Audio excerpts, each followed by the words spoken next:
Assalamualaikum warahmatullahi wabarakatuh.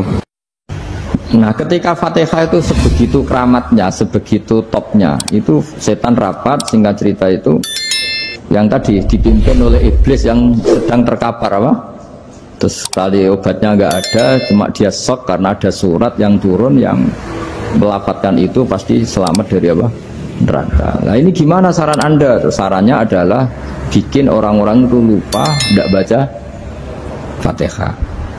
Nah, ini rapatnya iblis. Idzabu wajtahidu hatta tufilu qulubahum hatta la yaqulu hadhihi surah. Kala yuksiru qira'ataha wa la yakunu lahum ajrun wa thawabun bal yakunu lahum adzabun wa iqabun. Kemudian yang terakhir saya beri ijazah tentang Al-Fatihah ya, karena ini surat yang populer. Kalau saya ijazahi Quran 30 juz pasti sampean nggak hafal kan? Atau ijazah surat Baqarah, kalau mau Baqarah mau ijazahi surat Baqarah mau 2 juz setengah mau Mas Asep ya, Fatihah aja yang gampang ya. Nah, ya kulhu Fatihah ini paket ringan ini, tapi pahalanya apa? Besar. Ini beda ya, artinya selama ini mungkin Anda baca tapi monoton ya, tapi ini saya bacakan teks aslinya tentang istilahnya itu mazaya itu kelebihannya Fatihah. Saya baca Arabnya dulu, nanti ini terakhir ya, ijazah tadi kan saran-saran umum tentang sosial ya, pokoknya jadikan kebaikan itu punya nilai sosial yang baik lah. Jadi nanti orang yang nggak amanah nggak laku ya, calon bupati, gubernur, presiden yang nggak amanah juga nggak laku. Begitu juga kiai yang tidak amanah juga nggak laku, suami yang nggak amanah juga nggak laku, istri yang nggak amanah juga. Sehingga kebaikan ini jadi nilai sosial yang dalam tanda kutip sudah keniscayaan ya. Yang diinginkan Allah itu seperti itu, bukan kebaikan yang dipaksakan karena kekuatan negara. Maksudnya kalau bisa kebaikan itu tidak usah dipaksakan. Memang sudah satu kebutuhan. Kayak cerita-cerita di negara maju itu, bahkan apapun jatuh itu nggak ada yang ngambil apa itu. Makanya gambarannya Mekah Madinah kan gitu kan, barang jatuh nggak ada yang berani apa ngambil, itu saking sudah jadi sistem. Sehingga banyak negara di Eropa itu yang sampai nggak punya tentara, nggak punya polisi karena kebaikan itu sudah. Nah, kita kan masih capek, polisinya aja capek apalagi masyarakatnya, karena ya kebaikan itu belum jadi nilai apa bersama. Nah, kita selain ditopang negara, ada polisi, ada tentara, itu kita usahakan kebaikan itu jadi nilai apa bersama. Ya, tadi wa'tamiru bainakum bima'ruf. Dan kita punya reputasi yang bagus dalam bab ini. Saya masih ingat kecil saya itu yang jilbaban hanya keluarga kiai. Sekarang rata-rata masyarakat itu jilbaban. Dulu yang sekolah SMP, SMA itu jilbaban kadang dulu malah dilarang ya, harus sama seperti itu seragamnya. Sekarang sudah boleh dan nyaman. Lama-lama yang dapat simpatik ya yang pakai pakaian model tertutup seperti itu. Lama-lama gamane cara wong golek mantu ya golek yang seperti itu daripada yang blodor. Lama-lama jadi nilai bersama. Ya ingin saya seperti itulah. Di terminal juga sama. Orang mau makan cari warung yang kelihatan ada ayat kursinya, pakai jilbab, atau paling enggak dia nggak mungkin lah nyuguhkan yang tiren atau yang haram. Akan ada garansi sosial, ada apa? Ada garansi apa? Sosial dengan penampilan yang soleh itu kan, masa iya nyuguhkan oplosan babi gitu misalnya itu. Jadi nilai sosial itu harus harus benar-benar jadi nilai, sehingga negara biar gak capek-capek itu. Polisi juga gak capek kan, karena tugasnya corong Jawa mau ngawat-ngawati tok, tapi sudah tidak perlu tegang karena kebaikan sudah jadi nilai apa bersama. Ingat-ingat ya ayatnya tadi, wa'tamiru bainakum bima'ruf. Jadi kebaikan itu harus jadi nilai bersama. Iktimar itu menjadi urusan bersama. Makanya kalau kita rapat besar disebut apa? Muktamar. Muktamar itu urusan bersama. Tadi imamnya sholat juga menopang Gojek karena nggak lama-lama nopang Grab, nopang Kernet, nopang penjaga Indomaret, penjaga bensin, pom bensin. Nah, dia hanya punya waktu 5 menit terus imamnya baca Baqarah kan. Iya, imamnya mursyid, mungkin dia tambah lama tambah dapat aplaus dari muhibbinnya, tapi makmumnya Dia tambah lama dapat penghormatan dari pecintanya, tapi kitanya wah khusyuk wali kan, dia dapat status naik lah. Kita yang sudah tidak ikut jadi wali diganggu apa pekerjaannya. Kalau ada imam seperti itu sampai mufarokoh saja, niat ya Allah sampai sini saja, saya makmum orang itu, silakan orang itu punya urusan sendiri dengan jenengan, ya sudah, atau salib saja apa. Itu boleh kalau dalam fikih namanya apa, mufarokoh. Mufarokoh itu niat, tapi kamu jangan langsung selonong mufarokoh, niat dulu pamit sama Allah bahwa sekarang mau mufarokoh. Ya, tapi ya jadi sholat yang aneh kan, imamnya masih rukuk, kamu terus sujud, terus apa-apa selesai ya. Mungkin dalam pandangan itu orang lain ini maksudnya makmum gimana ini kok begini. Tapi sudahlah, Allah Maha tahu. Nah, insya Allah dimaklumi. Ya saya baca tentang Fatihah ya, karena sampean pasti sering baca Fatihah. Supaya apa sekaligus jadi jimat lah gitu. Jadi kalau kamu sering di jalan-jalan yang mungkin sepi, atau mungkin kan tidak semua teman Grab itu nasibnya bagus yang di Semarang Jogja, mungkin yang di Kalimantan di Papua kan ada yang 10 kilo gak ketemu rumah ya kan, yang lihat di TV-TV itu kan kasihan kan, sudah 10 kilo gak ketemu rumah, penumpangnya kewekar preman tuh kan, ini makan orang enggak kan, kan ujiannya dua. Kalau penumpangnya cantik itu ya kecoba syahwat, kalau preman takut. Jadi orang itu selalu ujian ya. Sing sedengan itu kan jarang orang itu. Jadi kalau penumpangnya perempuan cantik ujiannya itu syahwat, kalau preman ujiannya ketakutan. Kalau orang yang lemah bawa uang ujiannya kamu ingin garong. Jadi hidup itu memang semuanya ujian. Liyabluwakum ayyukum ahsanu amala. Makanya saya sering ditanya oleh teman-teman, Gus, nah ujiannya kenal wong wedok elek piye? Sama, kenal wong ayu ujiannya syahwat, kenal wong elek ujiannya ngenyek, itu sama-sama dosa. Syahwat ya dosa, ngenyek juga dosa. Welek keriting untune metu ya dosa, ngomong gitu. Kadang-kadang orang berpikir enak kancanan wong elek gak dosa. Kata siapa? Kancanan wong elek itu ya dosa, karena bawaannya ngenyek. Ngenyek itu menyepelekan itu. Makanya saya itu ya nggak mau berteman sampean. Nanti kan bawaannya ngenyek atau seneng ya tidak tahu. Ya sudah, ada takdir saja, kalau ketemu ya tak ulang ngaji gitu. Tapi ini ngaji terakhir, setelah ini ngaji biasa aja, tidak usah resmi gini. Ngaji kok resmi aneh. Pokoknya nanti suatu saat kalau pandemi sudah berlalu, saya akan ngaji Rebona. Lalu ini ngaji. Ini ngaji yang kurang bagus karena ngatur kiai, kurang berkah ini. Nanti tapi ya lumayan lah, masih mau ngaji. Ngaji kok tanggal ini, jam ini. Sekarang suatu saat kamu tak panggil, Mas Wahyu datang ke sini jam ini, tidak mesti bisa. Mungkin pas ada acara apa, oh, maaf ke sini pas ngecek, pas apa. Gitu. Jadi ya sudah, tapi tak maafkan, enggak apa-apa. Takdir ya. Tak bacakan supaya sampean tahu keramatnya Bismillah. Nah sebelum saya bacakan Bismillah Fatihah, tak beritahu tentang ilmu tafsirnya, karena ini penting sekali. Fatihah itu dawuhnya Allah, tentu itu dawuhnya Allah. Saya ulang lagi, itu kalam Allah. Tapi yang sudah diberikan kesampaian ke kita semua, sehingga seakan-akan itu menjadi dawuhnya kita ke Allah. Jangan salah loh ya, Fatihah itu dawuh Allah, tapi sudah diberikan ke kita, sehingga posisi kita itu yang punya itu. Nah kenapa ini perlu dijelaskan? Karena nanti ada kalimat iyyaka na'budu wa iyyaka nasta'in. Kalau itu masih kalam Allah, berarti Allah ngomong ke kamu, ngendikan ke kamu, kepadamu aku menyembah. Masa Allah menyembah kamu? Nah sehingga ilmu tafsir itu menyelesaikan itu dulu ya. Saya ulang lagi ya, sebelum sampean sering baca Fatihah, aku yakin ya sering baca, tapi barokahnya tidak paham itu tidak pernah janggal. Enggak paham itu ya penting supaya ada iskal, tidak janggal.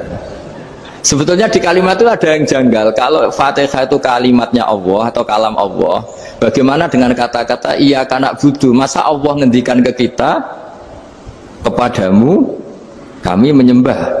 Masa Allah menyembah kita?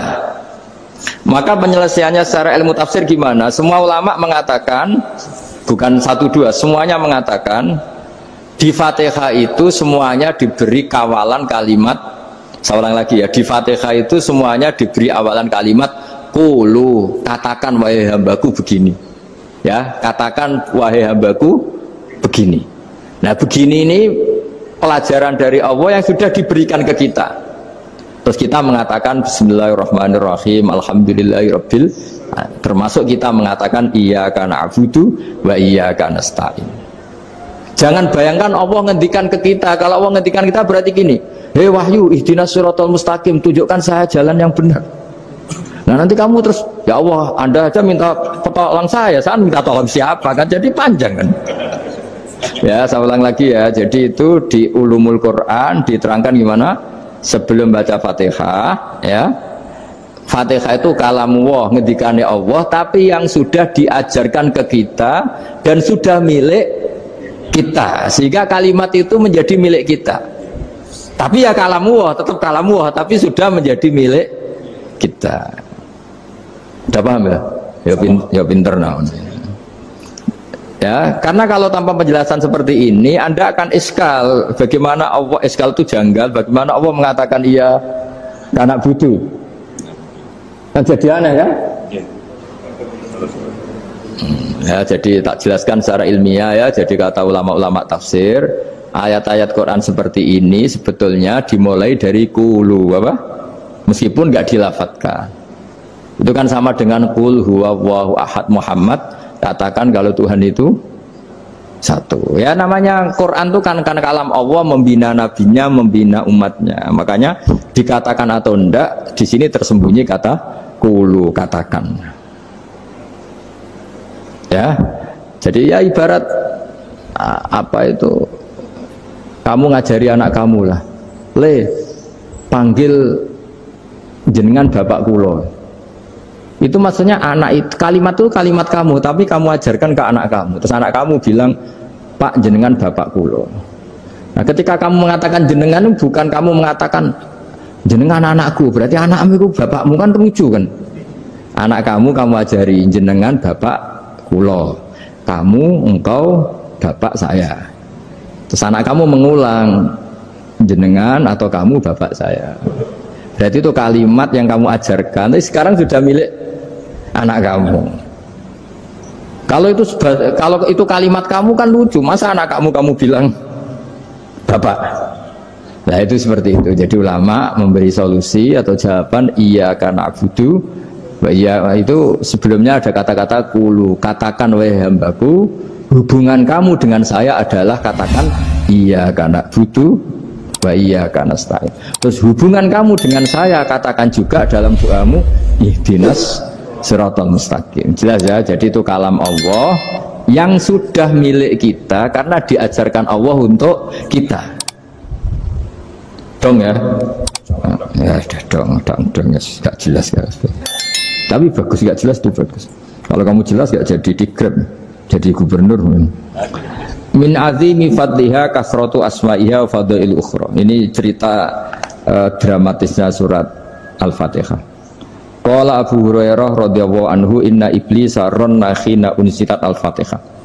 Jadi iblis itu begitu kesakitan. Ini kitab Abu Abul Farad karangannya Syekh Muhammad Alawi, juga kutipan dari beberapa kitab. Yang jelas beliau sendiri juga ngutip dari beberapa riwayat di beberapa hadis. Halaman 123. Ketika Fatihah turun itu iblis kesakitan. Kayak orang sakit gigi lah, tersiksa sisanya karena turunnya surat apa? Al-Fatihah. Artinya kalau Anda baca Fatihah dijiwai, maka Anda melemahkan setan, melemahkan iblis. Wa qala Mujahid, khina unzilat Fatihatul kitab ronna fastama indahu asyayatin. Jadi ketika Fatihah itu turun, iblis itu terkapar lah kira-kira, sampai dijenguk banyak setan. Itu di kamarnya di ICU lah kira-kira gitu kalau sekarang itu. Entah Covid entah enggak tahu, pokoknya di ICU sampai dijenguk banyak setan. Enggak tahu bawa apa enggak tahu, pokoknya dijenguk banyak setan. Ono yang nyangoni karena ini apa? Ketuanya apa? Pingsan, sakit. Jadi iblis itu sakit sampai dijenguk anak buahnya setan-setan. Ya, semoga kalian semua tidak kenal setan. Kalau kenal berarti teman, apa? Wa qalu misla dzalik. Wa qala lahum laisa mimma taquluna syai'un walakin unzilat suratun laisa ajru qailiha illa an harrama alaihi nar jahannam. Saya ini bukan sakit fisik, kata iblis. Kamu tidak usah jenguk saya, datangkan dokter terbaik, tidak usah. Saya ini tidak sakit fisik. Saya ini sakit karena ada surat yang diturunkan, yang pahala yang melafatkan surat itu pasti selamat dari neraka. Padahal misi terbesar saya ini supaya manusia masuk neraka. Sekarang punya tamengnya. Wah pusing kan? Ya seperti orang lah, goda sampean ternyata sampean setia, itu kan pusing. Nah ternyata tidak setia, itu yang akhirnya ribet kan itu. Jadi iblis itu cita-cita terbesarnya kan semua orang itu masuk neraka. Nah sekarang turun satu surat yang gara-gara surat itu siapapun yang baca dijamin selamat dari neraka. Jadi walakin unzilat suratun laisa ajru qailiha illa an harramallahu alaihi nar jahannam. Karena jadi dia shock lah, kalau orang di Jawa itu bilang shock. Aduh sial nasib saya ini umat nggak bisa saya goda lagi karena punya tamengnya tadi punya. Qad batala kaidukum wa makrukum. Rekayasa kalian sekarang itu tidak ada gunanya semua. Nah, ini alhamdulillah di Indonesia kelihatan kan banyak yang miskin, banyak yang susah. Tapi selagi mereka masih sholat, itu keinginan mencari halal itu masih tinggi. Kayak apa kita di tengah kota, jauh dari anak istri, jauh dari tetangga. Biasanya kalau orang jauh dari anak istri, tetangga kan sakar PDW. Tapi yang soleh masih banyak, sudah jauh dari keluarga tetap lurus. Loh, kalau yang dekat lurus kan wajar, konangan wong akeh kan. Ini sudah jauh masih lurus. Nah ini nggak lepas dari barokahnya surat apa? Surat Fatihah tadi. Jadi karena ada surat yang menjamin pelafalnya atau qailiha terbebas dari api neraka. Wa qalat as-sayatinu lahu is ayyusa'in ta'muruna ya maulana. Faqala lahum idhabu wajtahidu hatta tukhfilu qulubahum hatta la yaqulu hadhihi surah. Lalu kita gimana? Jari para setan gitu. Lalu kita gimana? Terus kata iblis, sudah bikin mereka lupa sehingga tidak baca lagi. Selagi masih baca kita pasti keok. Jadi kalau sampean sudah jarang baca Fatihah itu berarti sudah bagian dari kemenangan apa? Iblis. Jadi kalau sampean sudah jarang baca Fatihah itu berarti bagian dari kekalahan Anda, kemenangan iblis. Masih sering baca? Alhamdulillah. Berapa kali? 5 kali sholat. Terus apa lagi? Ya, kalau ngajarin itu juga selain itu juga Kok 5 kali dok itu? Berarti pas sholat fardu dok itu? Enggak 5 kali itu mendingan itu 17. Kamu itu ngitungnya jangan 5 ini. 5 waktu saja. 5 waktu itu berarti lumayan kan? Berapa? 17 ya? Iya. 17 ya? Ya 17, tapi kalau makmum tuh sering separuh kan, apalagi makmum terawih. Ya kan? Makmum terawih itu bacanya Fatihah ada yang sempurna enggak ya? Ya enggak lah. Baru alhamdulillah rabbil alamin ruko ikut ruko gitu. Makmum kan yang terawih lah Mas. Kalau terawih jarang sempurna ya. Fatihahnya itu. Kan imam sudah ruko, kamu bacanya Fatihah sampai mana? Baru setengah ya. Ya paling pas terawih aja kan tidak sempurna ya. Apalagi kalau imamnya sing kilat tuh, waduh malah.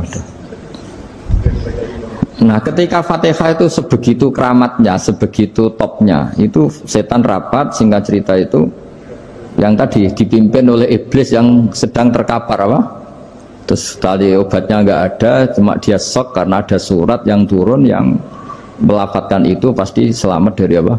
Neraka. Nah ini gimana saran Anda? Terus sarannya adalah bikin orang-orang itu lupa, tidak baca Fatihah. Nah ini rapatnya iblis. Idhabu wajtahidu hatta tufilu qulubahum hatta la yaqulu hadhihi surah. Kala yuksiru qira'ataha wa la yakunu lahum ajrun wa thawabun bal yakunu lahum adzabun wa iqabun.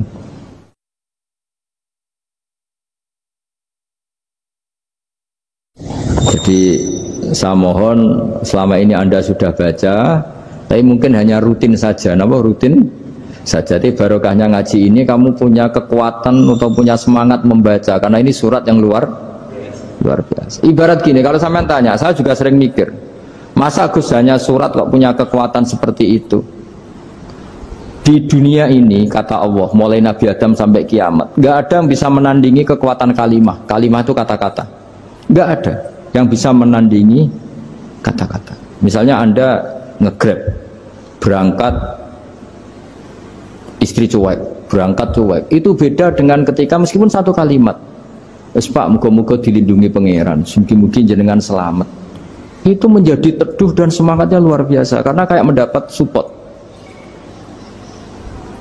Jadi kira-kira kalimat itu hubungannya kita dengan Allah, Fatihah itu seperti itu. Kamu melafatkan satu kata-kata yang dibenarkan langit bumi, dibenarkan aras, dibenarkan malaikat, dibenarkan semua penghuni di dunia ini.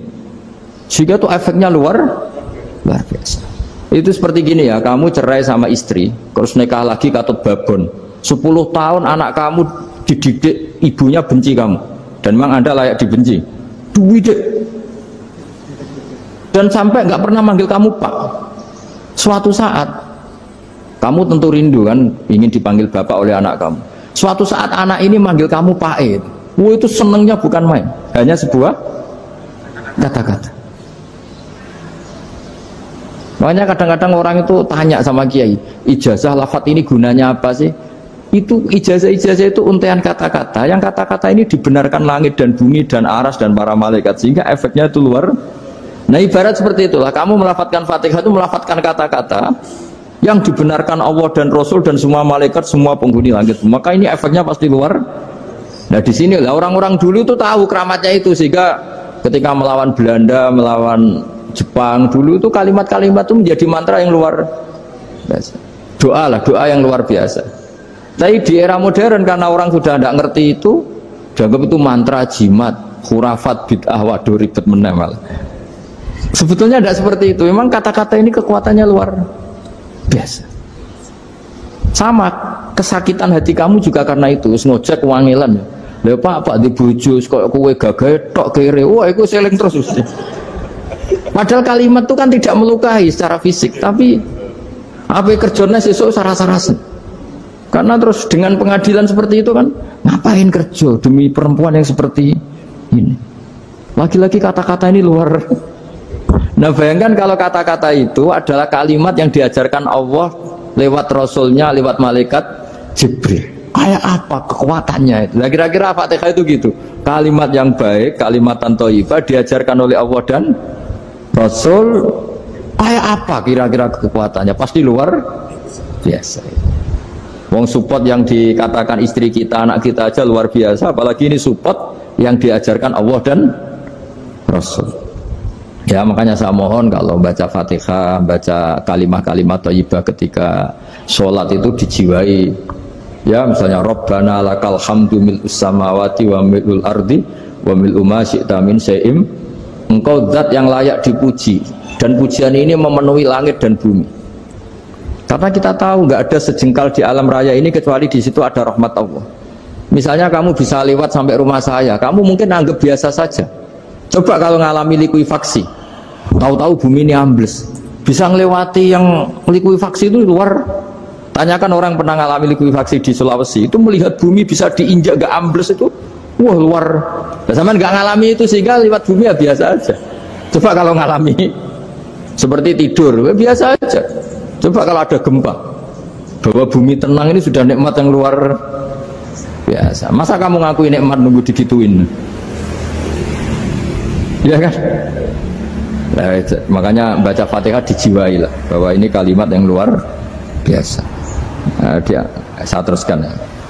Warwa Muslimun fi sahihihi an Ibnu Abbas radhiyallahu anhuma annahu qala bainama Jibril alaihi salam qaidun dan Nabi itsami anaqidan min fawqi farafa'a ra'sahu faqala hadza babun minas sama futihal yawma lam yuftah qaddu ilal yaum fanazala minhu malakun faqala hadza malakun nazala ilal ardi wa lam yanzil qaddu ilal yaum fasallim waqal absyir binuraini qad uti tahuma lam yu'tahuma nabiyyun qablak Fatihatul kitab wa khawatimu suratil baqarah. Jadi suatu saat Jibril ini jagongan kira-kira gitu sama Rasulullah. Tahu-tahu langit tuh gemuruh. Karena langit gemuruh kata Jibril terus semuanya ngangkat kepala ke langit. Ini pintu langit baru ini dibuka, yang sebelumnya tidak pernah dibuka seperti ini. Turunlah malaikat, yang malaikat ini pun malaikat spesial, yang nggak malaikat murahan lah kira-kira gitu, yang nggak pernah turun ke bumi kecuali juga saat itu, dengan penyambutan yang luar biasa, dengan semuanya tidak pernah terjadi, hanya karena bahas surat Fatihah. Jadi ini surat yang luar biasa, pengawalannya lewat malaikat yang spesial, nggak pernah turun di bumi kecuali saat itu. Penyambutannya juga nggak pernah seperti itu, baru seperti itu. Jadi semuanya itu spesial. Nah, kenapa ini spesial? Karena di situ ada isi puja-puji kepada Allah Subhanahu wa Ta'ala. Ada ikrar kita, alhamdulillah rabbil alamin, ar-rahmanir rahim. Ikrar ini penting. Kalau contoh paling gampang gitulah. Kamu punya istri selama ini cerewet terus, Suatu saat ngomong, Pak, tak angen-angen rono wong lanang koyo sampeyan. Itu langsung tidak ada lelaki sebaik engkau. Itu sama senengnya, masya Allah. Karena ada ikrar dari seorang istri ke kamu. Nah bayangkan kalau ikrar kita sebagai hamba diakui oleh Allah Subhanahu, maka ikrar ini akan dicatat sebagai kebaikan kita yang kita panen nanti di akhirat. Karena ada ikrar. Kita ikrar bahwa Alhamdulillah Rabbil Alamin. Kita ikrar Ar-Rahmanir Rahim. Kita ikrar Maliki Yaumiddin. Kita ikrar Iyyaka na'budu wa iyyaka nasta'in. Sampean misalnya jadi orang Indonesia, ketemu orang Indonesia yang makmur di Jerman, terus lupa Indonesia. Kamu orang Indonesia? Enggak, saya enggak orang Indonesia. Mangkel gak kira-kira? Mangkel. Karena salah ikrar kan gitu. Ya, jadi saya mohon jangan anggap kalimat itu hal yang biasa, tapi luar biasa. Nggih, ngoten mawon. Assalamualaikum warahmatullahi wabarakatuh.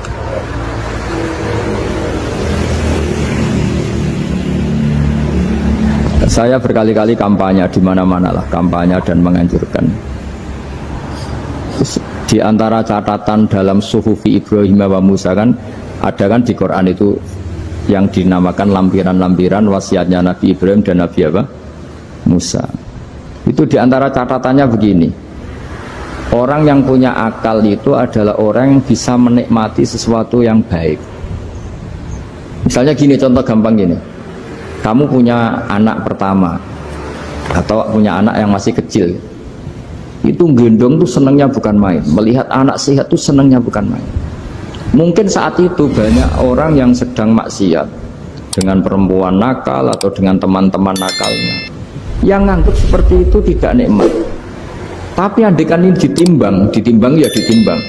Yang maksiat tulan, misalnya paling ukuran bahagianya itu 70%.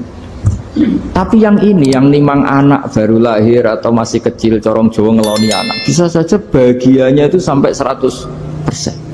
Artinya selama ini kesalahan kita adalah nganggap maksiat itu pasti menyenangkan dan taat itu tidak menyenangkan. Makanya saya berkali-kali fatwa, untuk melawan kenikmatan maksiat, orang harus terbiasa menikmati taat, menikmati kebaikan. Jangan kira kita nimang istri nikmat, nimang anak nikmat, ketemu teman yang lama tidak ketemu juga nikmat. Artinya kita akan melewati berjam-jam untuk jagungan sama teman, sama anak, sama istri.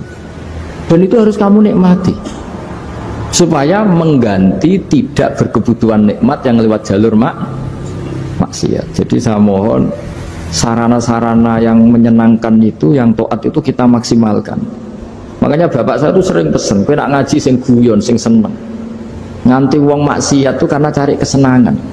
Coba kalau kesenangan itu sudah didapatkan saat taat, maka tidak butuh lagi kesenangan yang berbentuk maksiat. Makanya orang-orang wali dulu kalau sudah sholat itu gak bisa berhenti karena merasa nikmat. Makanya Nabi pernah ngendikan wa qurratu aini fi sholat, nyaman saya itu kalau sedang sholat.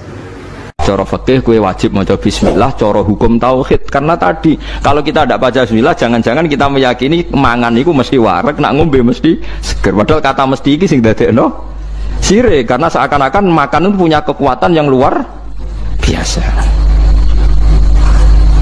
Paham sih kalau maksud? Malah bismillah itu penting sekali, sangat-sangat penting. Karena untuk menetralisir adat sing mulane wis pokoke bismillah.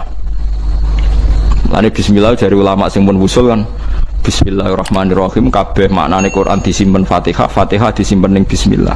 Jadi bismillah wis hurufe mok 19 sampai tau ngitung kan. Aku wong alim ora tau ngitung lah tetep ora. Perkarane yo maca kitab kuwi dadi aku pokoke bismillahirrahmanirrahim ku jumlahe pinten? 19.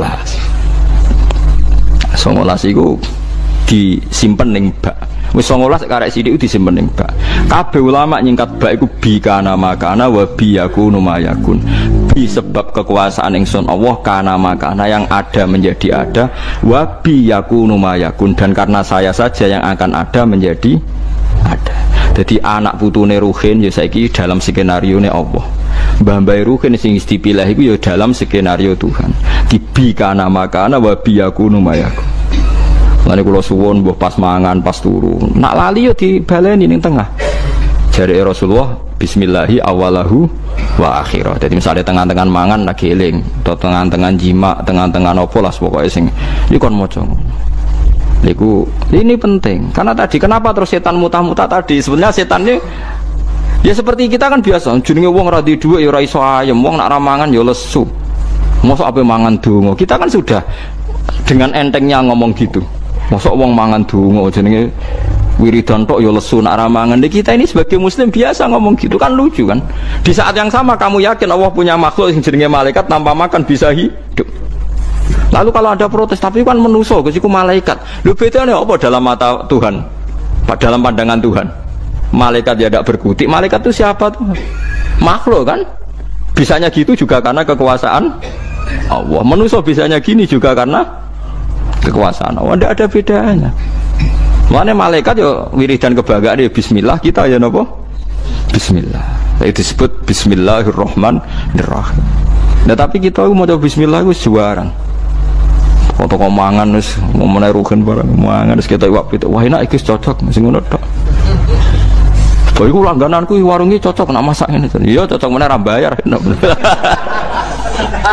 Tambah cocok meneh. Kula di kanca lomo tapi rada elek cangkeme. Ngerjakno kancane tak enak-enak. Iya nyerap bayar. Lomo kok cangkeme elek lho. Mon ya mulai saiki jogeman gak maca bismillah. Mergo bismillah niku nyimpen bika nama kana wa bi yakunu mayaku. Mulane Firaun nganti jaduke ngono mergo nulis bismillah. Firaun mletene ngono mergo duwe ijazah apa? Bismillah. Yo Firaun sing terkenal iki. Mergo dekne ngerti kekuatane donya ku pangeran. Mulane Firaun akhire iman senajan imane ra ditampa apa. Mergo dekne ngerti kekuatan iku ngerti. Lah saiki lha carane piye? Carane gampang ya mau. Menusa iku wis kadung digawe pangeran ya wis ngene iki yaiku kersane Allah. Lah nek malaikat ora usah malaikat mbek iwak oke beda. Menusa nek ning banyu kok urip mati yo. Nek iwak ning darat kok urip. Apa iwak iso nentokno fisike nek ning darat mati yo ora iso. Ngerti-ngerti nek ning banyu urip nek ning darat mati. Lah ke wali anak ning banyu mati. Ora sampe malaikat beda mbek iwak lah yo.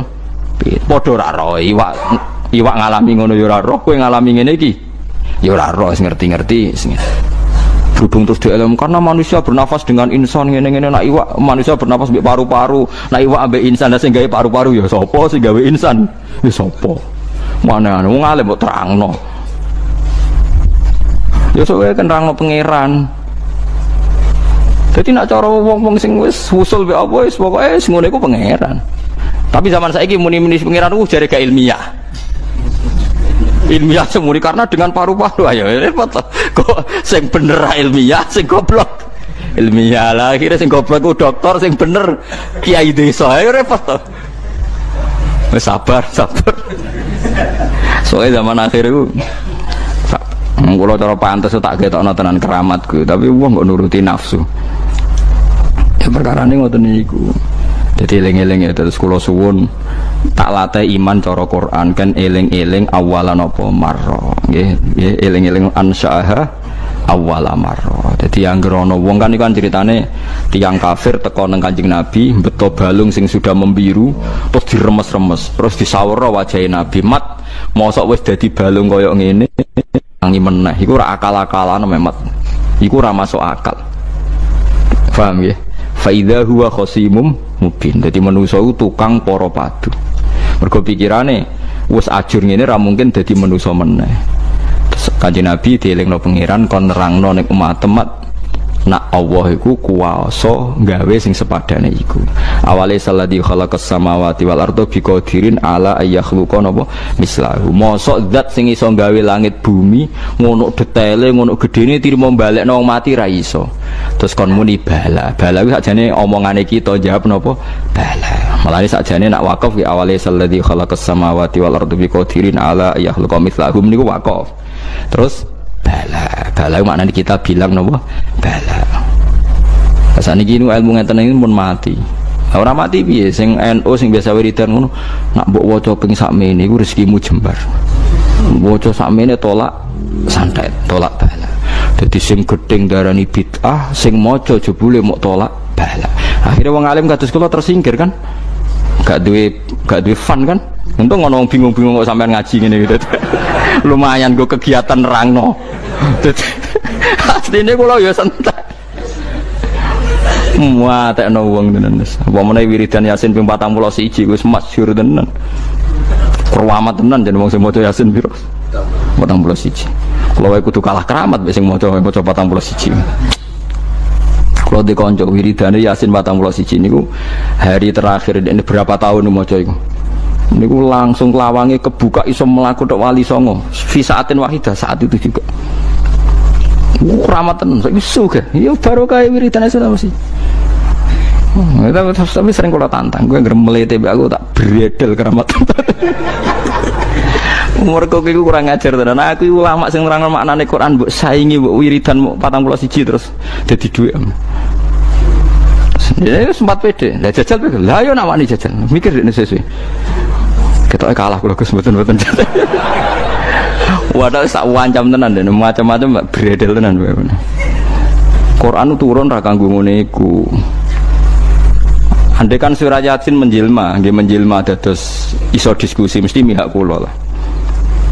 Artinya sampai tak omong Yasin jenengan kanggo jan niku dadi dhuwit, nak gage kula dadi ilmu terus wong seneng pangeran.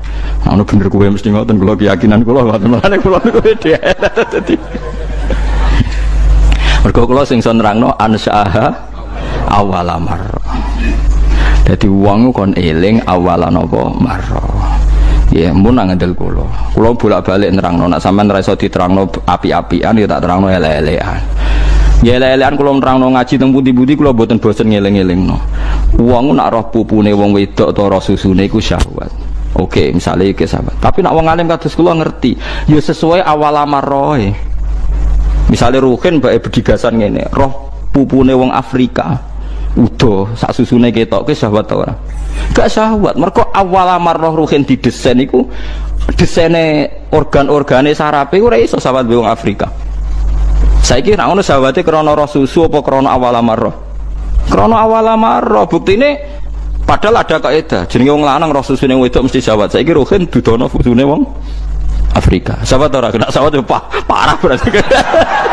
Tapi masalahnya takok wong kelainan kok dijawab repot. Kangen jawab misal dia Melayu apa ora? Melayu, jadi Melayu. Tapi orang Afrika, nyatane kula sering ndelok ning TV, Miss Afrika diperkosa. Dari wong Jawa, kok ngono dikekno aku ora gelem kok nganti diperkosa. Mergo desaine awala marah. Ya begitu juga masalah pitik. Nggih ngono kula mun nyontokno bolak-balik. Tae wong didesain nak roh tae wong jijik. Tapi cara pitik iku pizza, menarik. Ya pancen awal marah wis beda pitik mek wong iku beda. Mulane jare wong alim. Tae iku mambu ta ora? Ya karek awal marah irunge nek takono pitik ya. Ya sedep, tapi jare manusa mampu. Makanya saya pernah ketika tawaf anak-anak sarang yang idolakan saya itu, terus saya ingin di depan multazam jenengan berdoa.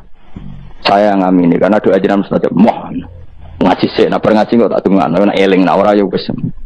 Ya wis oke jam 2 malam kita di atas tingkat 3 kalau enggak salah pas itu di Mekah. Ulang Bukhari Gus. Kalau ngaji Bukhari pinjen ya tak ulang. Jam 2 saya ngajar sampai subuh sekitar 2 jam. Di situ lagi donga dengar kemuliaan. Kula donga sederhana Gusti, bejah-bejah niki mugi-mugi wonten gunane teng umat Rasulillah, purun mulang mboten kedurnyana. Ayo amin ya, amin. Wah, padahal di antara mereka ketok ana sing donga ben rabi, berkata wis tuwa. Ayo kula dongane ya Allah. Ini di depan multazam semoga anak-anak ini manfaat umatnya Kanjeng Nabi, purun mulang, purun napa-napa teng masyarakat. Wis ikut tok amin amin pun bareng. Karena itu yang saya bisa tanggung jawab di depan Allah Subhanahu wa Ta'ala. Coba kamu berani enggak di depan Allah terus kayak ngomong dunia? Karena hanya mulang yang bisa mengantar manusia mencintai Allah dan Rasul. Coba barokahnya kabeh kiai darani harame zina. Berapa juta orang yang tidak berzina gara-gara dawe para kiai nak wong zina sok ben dakare dikewetok, virginity ditunjuk malaikat. Entah cara ngulang gimana, cara tahdir gimana terserah gayanya kiai masing mungkin Mustafa nyontokno payudara iki guantuk ngene corak panjerot. Dadi roken duwe pinter menes lah kare apa dikewetok. Barokahnya tahdir seperti itu berapa juta orang yang kemudian tidak zina. Berapa orang enggak jadi rentenir gara-gara cerita para kiai. Berapa ribu juta orang yang enggak bodoni mergo apa dari ilate coba digunting malaikat. Ini kan sudah kebaikan yang sudah masif, kenapa tidak kita tiru? Lalu ada gerakan uang tekone masjid misalnya jeleng Allah tok terus gak jelas ilingnya itu perkara apa?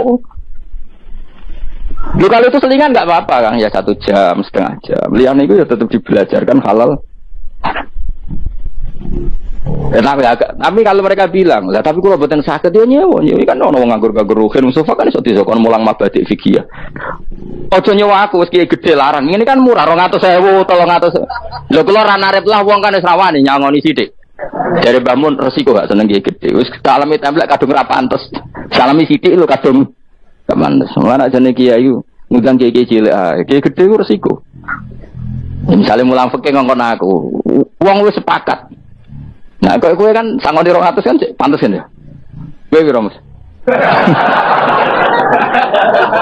Nyoro, malah dari bangun kiai cilik ku tak bangel sugih. Ora kiai gede wong nyalami templek sithik ya isin. Nek kiai cilik ku ya biasa wae. Padahal sing iki luwih butuh. Ya sakit nek kiai cilik ya sakit. Tapi salah ilmu nerangun tapi akhirnya ya wis tok ono wae makome tok.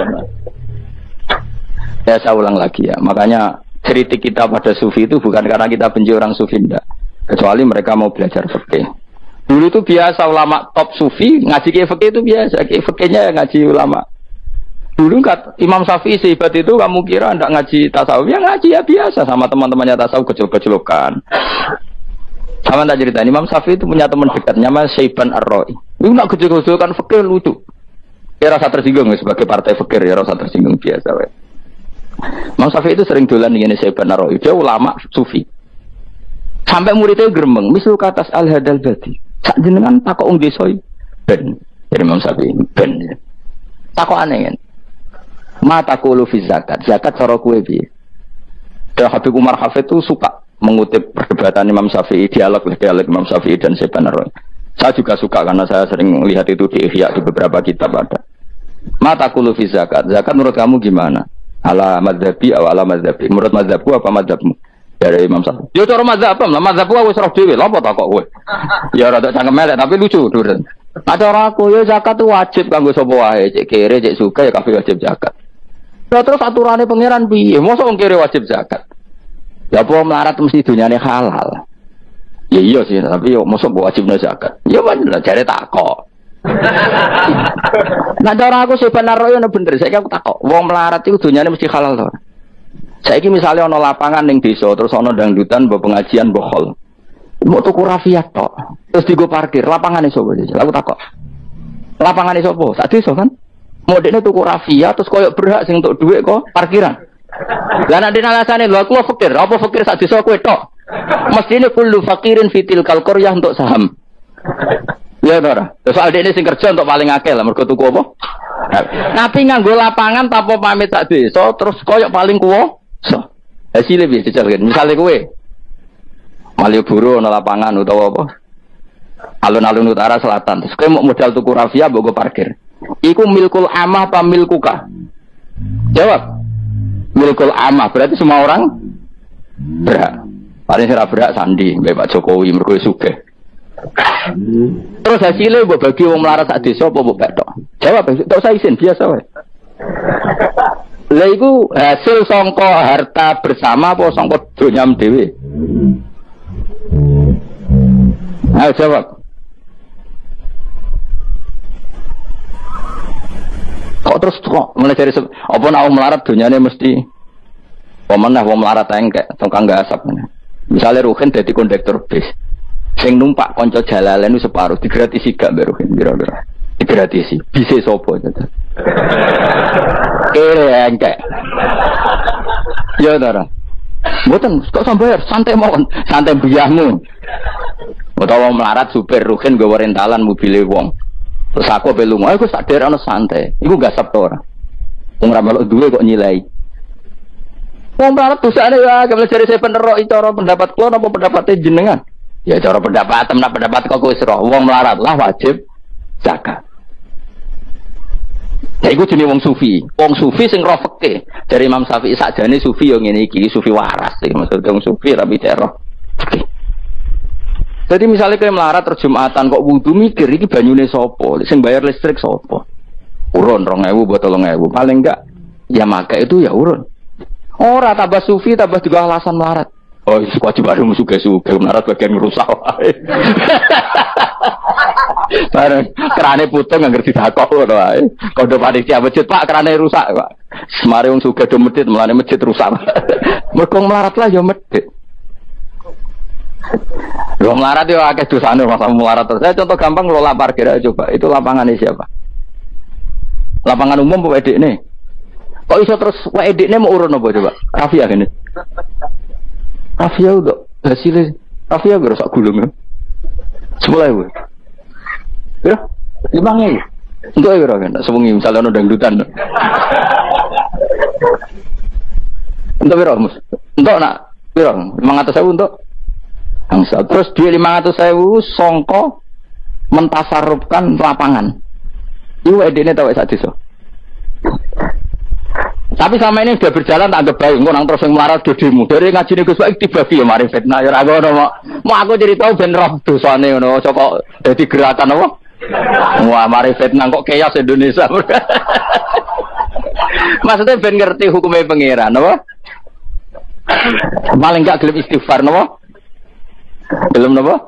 Istighfar. Lah soal wong liya tak mau cek mentolong melarat tok doyak-doyak.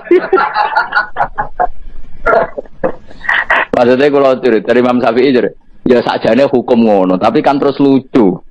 Aku ini dari Imam Syafi'i, aku itu kodi, mosok majibno zakat wong melarat kan juga jadi aneh. Lah terus mustahike sapa nek wong melarat dhewe muzaki. Dari sebenarnya ya mau cari takok. Akhirnya lucu. Dia beliau akhirnya. Terus dari Imam Syafi'i, ya fikih ngene iki sing marai atiku bener. Aku itu fikih pemerintahan ya zakat itu ditarik wong sugih dikekno wong melarat. Nek sing melarat zakat mergo ngrasa dunyane syubhat ki alhamdulillah. Mulane dhisik iku wong nak nyifati pangeran nak nyifati wong apik piye? Alladzina yunfikuna fis sarra wad dharra. La fikih wae sing wajibno infaku fis sarra. Nek cara Quran ya ora wong apik alladzina yunfikuna fis sarra wad dharra. Pas seneng ya sedekah, pas dharra melarat lah ya sedekah. Nah, terus akhirnya kelop. Tapi Imam Syafi'i kan fikih pemerintahan kan gak mungkin memaksa wong melarat zakat. Kirilah ya tukang ngemel zakat. Ini kan jeruk makan apa? Jeruk. Sehingga terus ada disiplin ya, ada muzaki, ada mustahik itu cara fikih. Tapi nak cara tadhirul mal. Dia cara tadhirul mal nyucekno donya wong melarat lah ya donyane akeh sing ora suci. Lan kula suwun nggih zakat. Maksudnya nak kowe kok hasil parkiran kok 500.000 ya zakatno piro nak 2,5% piro ini gak usah mikir Mustafa malah piro 10% 500 kan zakat ya piro zakat 2,5 piro 2,5 jadi kula bono kota masjid kan lumayan giling-gilingan paling ndak jadi robana zolamna anfusana ngerasa salah atau ketemu janda-janda yang pojok desa ora dhewe Pak kok gak 50.000 duit apa dong? Jadi kafarah sampai nih duit saham nih lapangan. Mana ibu-ibu? Nah canam merasa kayak, wah biasa bal-balan gue tahu nganggo lapangan. Nah ibu-ibu itu ramal tahu apa? Bal-balan. Jadi kan lumayan gue ngimbangi apa? Tapi aja terus demo ya, nak nong parkir ya. Barno ae, muga halal gitu. Cuma ini cerita, uang melarat lah. Sakjane, ojo muni wajib ya apa? Sakjane. Kata Rasulullah, saya dikasih hadiah yang para nabi sebelum saya enggak dikasih hadiah itu. Apa itu? 5 hal itu. Di antaranya apa? Kata Rasulullah, wa utitu khawatima suratil Baqarah. Saya dikasih terakhirnya surat Baqarah. Di surat Baqarah itu umatnya Nabi dapat bonus dan ini luar biasa, yaitu ayat Rabbana la tu'akhidna in nasina wa akhtana. Ya Allah, jangan hisab kami, jangan beri sanksi kami, jangan azab kami kalau suatu saat kita lupa atau salah. SP nak kue urung salah, padahal mesti salah. Rai-rai ini gak mesti salah. Wes gaya perjanjian mbek pangeran Gusti, ndamel perjanjian dong. Apa? Setiap saat saya salah langsung sepuro. Mohon buatan usah istighfar malih, mohon niki. Deal, soalnya deal ini. Lah itu ngendikane Kanjeng Nabi senyum-senyum senengnya ra karuan. Dan setiap itu dibaca oleh umatku, Allah sudah jawab qala na'am. Jadi Rabbana la tu'akhifna in nasina aw akhtana. Terus qala Allah menjawab na'am. Terus Rabbana wa la tahmil alaina isron kama hamaltahu 'alal ladzina min qablina. Allah menjawab na'am sampai terakhir wa'fu anna, Allah jawab na'am. Bismillahirrahmanirrahim. Innahum sa'tamne wong akeh haula itu kesete mengkono-mengkono wong kabeh bikori natima klan korene perkara badau kang sause iki. Kanu ana sapa wong akeh dzakila nalikane den ucapno lagu mare wong akeh. Maksudnya diajarkan disyariatkan apa syariat la ilaha illallah. La ilaha ora ana pangeran kang hak wujud, kang ora ana pangeran kang hak wujud. Nah cara ki kuno kang ora ana pangeran kang wajib disembah wujud illallah sause kecuali Allah. Mereka itu adalah orang-orang ketika dianjurkan untuk melafatkan la ilaha illallah iku yastakbiruna yu sombong sapa wong akeh. Wa yaquluna lan ngucap sapa wong akeh inna latariku alihatina li syairim majrun. Inna ana ta kita latariku alihatina dadi wong sing ninggal pangeran kita. Fi hamzatihi iku tetep ing dalam hamzah aina mau te apa wae takut dama kang disapa mangkados niku kawingi lho tahqiqul hamzaten tasil terus idkhalu alifin lisa iren krono penyair majnun kang edan. Maksudnya masa kita meninggalkan ajaran leluhur hanya karena Muhammad, sing kata mereka itu syair yang majnun. Di sairin kedua penyair majnun kang edan. Eli ajli qouli Muhammadin tegese krono muk nuruti omongane Muhammad. Ini jare wong kafir. Qala ta'ala bal jaa bil haqqi wa saddaqal mursalin. Bal jaa bal teko sapa Muhammad bil haqqi kelan barang sing hak lawan barang sing nyata utawa kelan barang sing abadi. Wa saddaqal bener sapa Muhammad al mursalina ing wong sing diutus sedurunge Kanjeng Nabi Muhammad. Iljaina tegese ingkang teko kabeh bi iklan hak. Wa wa ta haqu alla ilaha illallah ana pangeran kang hak wujud illallah kecuali Allah. Innakum ladaikul adabil alim. Pun kula terangaken ya terus mulai napa wa qalu ya wailana hadza yaumuddin terus kedap ini asyara bidzalika. Mun kula terangno kiamat iki, soal kiamat itu seru, serasa ndelok. For kiamat itu seru, serasa ndelok.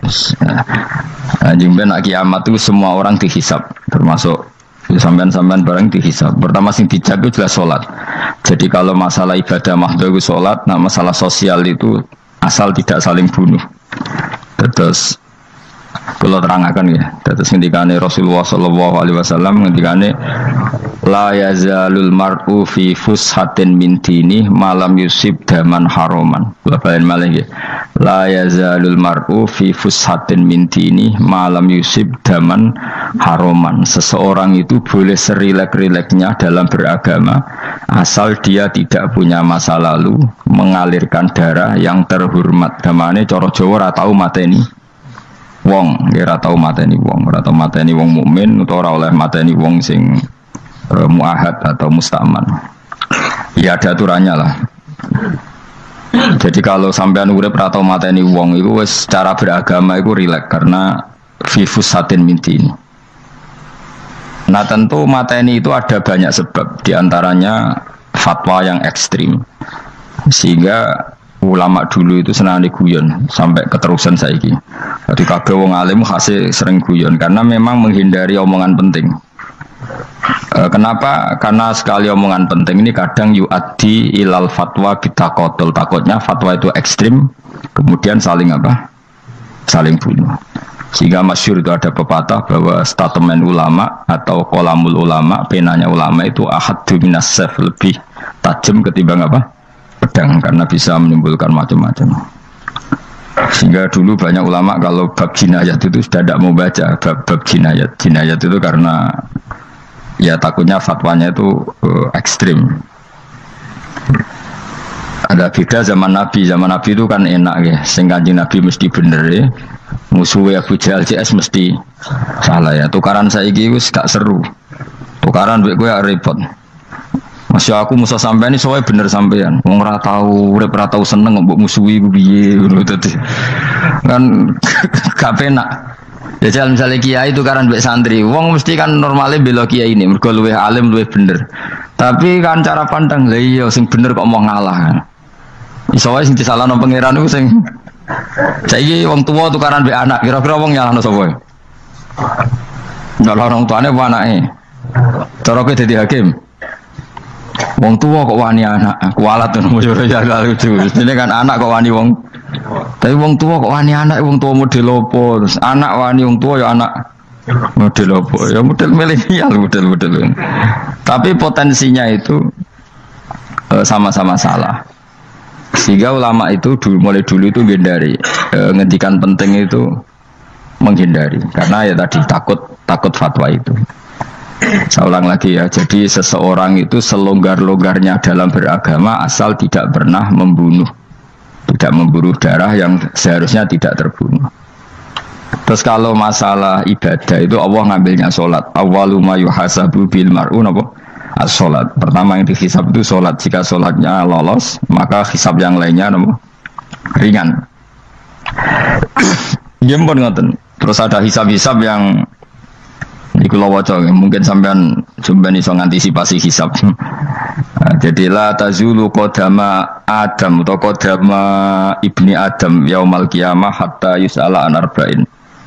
Pertama ditanyakan dari sifat mudanya, dihabiskan untuk apa, umurnya untuk apa, hartanya dari mana, setelah mendapat untuk apa. Terus wa'an ilmihi madza amila bihi, terakhir setelah mendapat ilmu itu apa yang dia perbuat. Mana ada orang tua ilmu dia tidak ditakoki oleh pangeran dong, ngerti apa takoki. Ilmu bisa nglakoni, mboten gadah ilmu ya Gusti. Terus serepet sampeyan.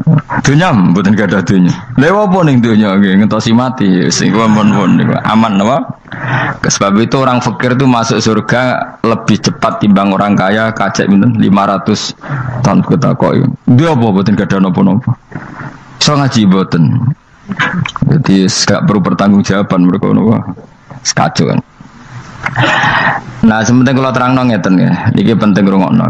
Mahsyar itu maknane iku nggon giringan. Terus kiai kuno maknane bayangno nggon mahsyar itu maknane tempat dihalonya semua manusia. Terus mauqif itu tempat diberhentikan, nopo tempat diberhentikan. Terus di situ Anda innahum mas'ulun, mereka semuanya ditanya, dihisab. Di rumah Nabi semuanya dihisab. Terus ngendikane Kanjeng Nabi, hasibu anfusakum qabla an tuhasabu. Menghisablah diri kamu sekarang sebelum kalian semua dihisab. Sehingga potensi kita ini umat Islam utamanya sing tahu ngaji-ngaji ini, kesampean semua dihisab ini kemungkinannya kecil. Karena ketika kowe ning donya sampean sedanteni kan biasa wis donga Rabbana zulamna sana. Jadi ya Allah, saya ini benar-benar mendolimi diri kita sendiri. Karena tujuannya hisab itu taubah. Taubah itu mempermalukan mereka di depan umum. Seorang lagi ya. Jadi semua hisab itu taubihan, mempermalukan mereka di depan umum bahwa mereka orang yang buruk. Sementara kamu di dunia sudah sering ngaku orang buruk. Saya nyewis rawang akeh maksud ini kan. Jadi kayak ngakuin apa Rabbana zalamna anfusana. Sehingga ngendikane Kanjeng Nabi seperti hasibu anfusakum qabla an tuhasabu. Menghisablah diri kamu sendiri sebelum nanti kamu benar-benar dihisab. Sehingga umatnya Rasulullah itu kemungkinan kena hisab itu kecil sekali karena tadi sudah terbiasa menghisab dirinya sendiri. Apalagi kita, kata Rasulullah, saya dikasih hadiah yang para nabi sebelum saya enggak dikasih hadiah itu. Apa itu? 5 hal itu. Di antaranya apa? Kata Rasulullah, wa utitu khawatima suratil Baqarah. Saya dikasih terakhirnya surat Baqarah. Di surat Baqarah itu umatnya Nabi dapat bonus dan ini luar biasa, yaitu ayat Rabbana la tu'akhidna in nasina wa akhtana. Ya Allah, jangan hisab kami, jangan beri sanksi kami, jangan azab kami kalau suatu saat kita lupa atau salah. KSP nak kue urung salah, padahal mesti salah. Rai-rai ini gak mesti salah. Wes gaya perjanjian mbek pangeran Gusti. Dalam perjanjian dong, apa? Setiap saat saya salah langsung sepuro. Mohon buat usah istighfar malam, pun ini pun ini. Deal, soalnya deal ini. Nah itu ngendikan Kanjeng Nabi senyum-senyum senengnya rakaruan. Dan setiap itu dibaca oleh umatku, Allah sudah jawab qala na'am. Jadi Rabbana la tu'akhifna in nasina aw akhtana. Terus qala Allah menjawab na'am. Terus Rabbana wala tahmil alaina isron kama hamaltahu alal ladzina min qablina. Nabi Muhammad jawab, Allah menjawab na'am. Sampai terakhir wa'fu anna, Allah jawab na'am. Kemudian para kiai itu punya kiat supaya umatnya itu hafal itu. Terus jadi bahan tahlil itu masalah ya. Faminhum ya faminhum. Sing tahlil ya ora paham, sing kritik ya ora paham. Alhamdulillah itu mesti padha-padha ra kena hisab. Mergo padha-padha ora napa? Paham. Dadi ora ono barokah kaya goblok wis barokah tenan. Mergo sing lakoni ya ora paham, sing kritik ora paham. Jadi kalimat yang di akhir surat Baqarah itu adalah termasuk hadiahnya Rasulullah yang tidak diberikan pada Nabi sebelumnya. Ini apa ini? Utitu khawatima suratil Baqarah. Saya dikasih akhir surat Baqarah. Gini, itu setiap doanya umat Nabi, Allah jawab, napa? Naam. Jadi ya Allah, la tu'akhidna, jangan kasih sanksi kita, innasina au akhtona. Allah jawab, naam. Itu satu. Terus kedua, umatnya Nabi itu kalau dosa itu tidak perlu prosedurnya harus istighfar. Banyak amalan yang menjadikan diampuni. Misalnya kafaratul majlis itu lafadznya agak istighfar. Subhanakallahumma bihamdik misalnya. Dan banyak imatatul adza anit thoriq. Misalnya Nabi pernah cerita ada seseorang yang nakal, kemudian gara-gara menyingkirkan duri di jalan yang ganggu orang lewat, kemudian Allah memaafkan. Ada yang dimaafkan karena ngombeni anjing, macam-macam lah. Kemudian ngombeni santri, macam-macam. Sehingga potensi kita dimaafkan itu tinggi sekali karena ada sekian amal yang itu menjadi sebab ridhanya Allah Taala. Malah kalau dalam dunia wali itu ada seorang wali mau ngarang kitab, kemudian tintanya itu diminum lalat, dia membiarkan tinta itu sampai lalatnya loh, sampai kenyang. Kemudian gara-gara itu dimaafkan oleh Allah Subhanahu Wa Taala. Banyak sekali. Sehingga potensi kita dimaafkan tinggi. Terus turu sudah ada orang rasani wong enggak macam-macam lah. Iku ya insyaallah disepuro pangeran. Dadi ana wali, dadi wali mergo kakean apa? Turu ditakoki, "Kenapa kowe kok turu wong wali? Mboten siap roh donya, Gusti." "Kenapa?" "Donya wis rusak tok, patok mboten roh Gusti." Lah iku ya mari swarga napa? Ya swargane wong turu ya kira-kira tok. Tapi jadi umat Nabi itu luar biasa. Makanya saya yang heran nih, kalau ada orang alim bikin gerakan terlalu tenanan itu keliru. Biasa mawon. Turu ku ya ibadah, wae agar gak zina, gak maling, wae agar gak nglakoni dosa gedhe ini sanggep ae napa? Ibadah. Karena tadi Rabbana la tu'akhidna in nasina wa akhtana. Terus Allah jawab na'am. Sehingga kiai-kiai itu takut orang itu lupa, terus dimodifikasi sedemikian rupa jadi wiridan. Tapi alhamdulillah kok banyak yang kritik. Jadi ya biar seimbang loh. Seimbang kebaya alam demokrasi. Jadi kalau lagi kecewa habis kritik, mereka insya Allah rapati paham masalah usul ini. Karena satu-satunya cara supaya orang paham itu panjang dijak latihan bareng-bareng. Gak ngono malah ra paham blas. Ya tapi tadi ya semua itu resiko. Zaman Nabi Sugeng ana ibadah sunat dilakoni terus Nabi yo duka, kuwatire dianggap wajib. Tapi nek ora dilakoni blas Nabi yo duka, wong sunat ora tau dilakoni. Jadi sudah alhamdulillah sekarang ana sing ngritik, ana sing setuju biar seimbang no. Wong padha ora pahame wae napa? Padha paham.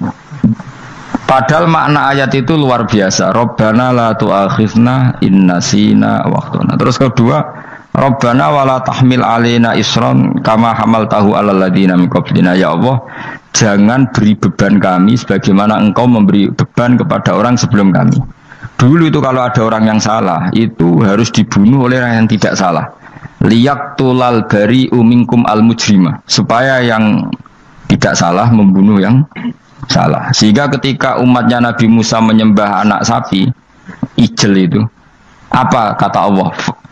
Fatubu ila bari'ikum faqtulu anfusakum. Kamu syaratnya tobat harus saling membunuh, yaitu orang yang terbebas dari dosa itu membunuh yang tidak dosa. Masyhur itu. Terus Allah mengirimkan mendung yang pekat terus gelap. Ketika gelap itu yang al-bari yang enggak dosa mengeksekusi yang dosa. Sekarang kan enggak, paling tangkap KPK berarti penjara mulai suka sisa korupsi jaga.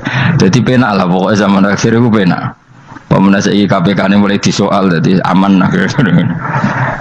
Sebut sing bener ndi sajane ya sing bener ya pangeran. Misalnya rasa KPK lah nak takwa ya rasa korupsi.